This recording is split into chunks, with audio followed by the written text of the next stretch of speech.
The unilateral action could provoke a backlash from local Sunni Iraqis who have been supporting them. Sunnis have voiced their support of the militants in protest of Prime Minister Nouri al-Maliki's administration that favors the Shia majority. Militants released an online audio statement on Sunday declaring the establishment of a new Islamic State in seized territory. The statement names leader Abu Bakr al-Baghdadi as the ruler of the Muslim community known as Caliph and urges Muslims everywhere to be loyal to him. The group is also tightening control over occupied territory. After seizing territory in northern Iraq, they are continuing fierce battles with military troops across the country. Experts say the rebels timed the declaration to coincide with the first day of the Islamic holy month of Ramadan in a bid to encourage Muslims to join their movement. A U.S. Navy-sponsored joint maritime exercise in the Pacific has kicked off, with the Chinese Navy taking part for the first time. The multinational Rim of the Pacific exercise, or RIMPAC, is held every 2 years off Hawaii. The Chinese Navy is dispatching 4 vessels, including a missile destroyer.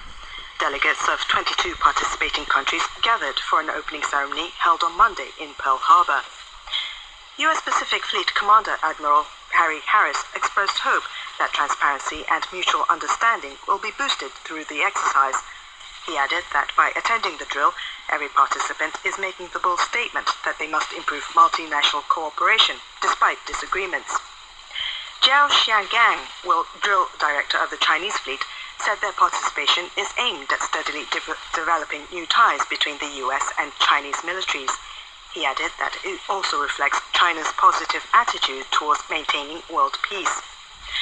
Commander of a participating unit of the Japanese Maritime Self-Defense Force, Rear Admiral Yasuki Nakahata, welcomed China's first-ever participation in the drill.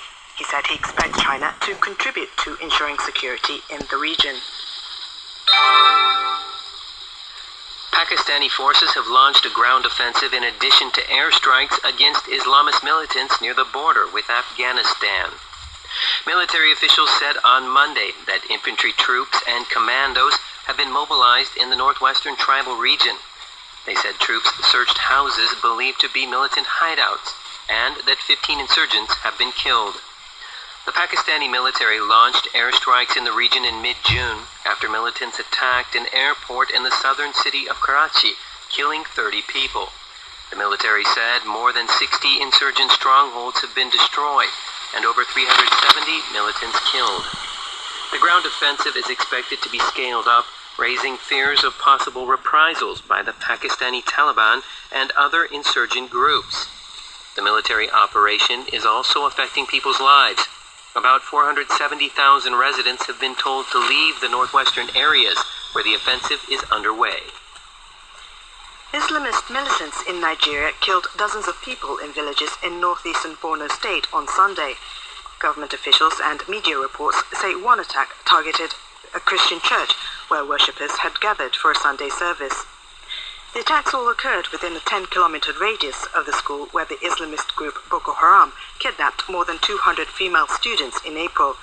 Authorities suspect all of the recent attacks were carried out by Boko Haram. Nigerian government officials in the capital Abuja on Monday condemned the attacks as criminal acts of murdering innocent people. They say troops will be deployed to the state in order to deter the militants from further ambush and provide better security for local residents. UN Secretary General Ban Ki-moon issued a statement on Monday condemning the ongoing violence by Boko Haram. He said the UN is ready to support the Nigerian government and fulfill international human rights obligations. Last Wednesday, an explosion in Abuja killed more than 20 people. Boko Haram is believed to be behind the incident. And that was the news from NHK World Radio Japan in Tokyo. I'm Mick Corliss. And I'm Risa Shimizu. Next up, we have Radio Japan Focus. Please stay tuned. This is NHK World Radio Japan.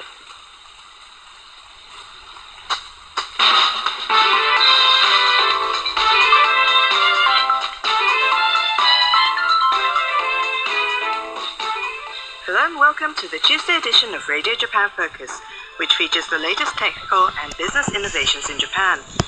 From our NHK studios in Tokyo, I'm Risa Shimizu. And I'm David Crystal. Many of the bridges in Japan are now quite old and in need of repair. As of April last year nationwide, there were some 700,000 bridges for pedestrians and vehicles with spans of at least 2 meters, according to the Ministry of Land, Infrastructure, Transport and Tourism. 18% of these were built more than 50 years ago. But in another 10 years, the number of structures over 50 years old will account for 43% of the total. In another 20 years, the figure will grow to 67%. Japan is further improving infrastructure, particularly in urban areas, for the upcoming 2020 Tokyo Olympics. Today we'll hear about some of the latest Japanese technologies for repairing and maintaining bridges.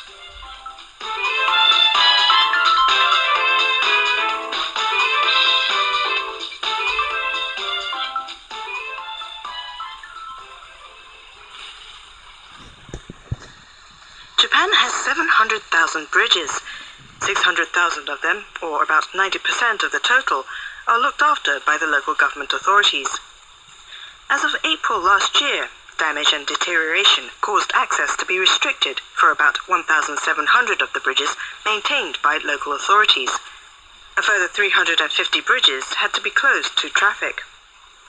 Although the figures aren't all that large in relation to the total number of bridges, they have doubled since 2008. Economic growth has brought greater volumes of traffic, especially in the form of big lorries. Many of the bridges are bearing greater loads than the engineers had initially planned for.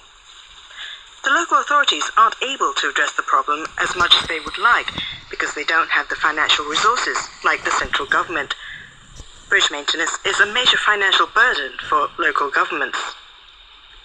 4 years ago, the central government drew up an infrastructure project for the maintenance and repair of bridges, which is subsidizing local governments to undertake such work. The Ministry of Land, Infrastructure, Transport and Tourism says more than 500 local authorities applied for such funding in the 2012 financial year. That's more than triple the number for the previous year. But the repairs and maintenance work haven't been able to keep pace with the actual need. Work, first of all, has to be carried out to determine what kinds of repairs are necessary to keep a bridge safe. Samples of concrete have to be taken for examination. The inspection work isn't something that can be done quickly or at little cost. Local authorities are showing interest in a technology which enable experts to gauge a bridge's condition more quickly and accurately. Salinization is a major factor in the deterioration of bridges. It's where salt compounds seep into the concrete and corrode the inner steel rods. The new technology involves moving a monitoring device along the concrete exterior of the bridge. The device can gauge the extent of salt corrosion. In Japan, fruit is often put on sale with signs indicating the degree of sweetness. The sweetness can be measured without actually cutting open the fruit. The sugar compounds in fruit, in fact, absorb infrared light of certain wavelengths. You can measure the sweetness by exposing the fruit to these infrared rays and gauging the amount that are absorbed. Salt compounds also absorb certain infrared rays.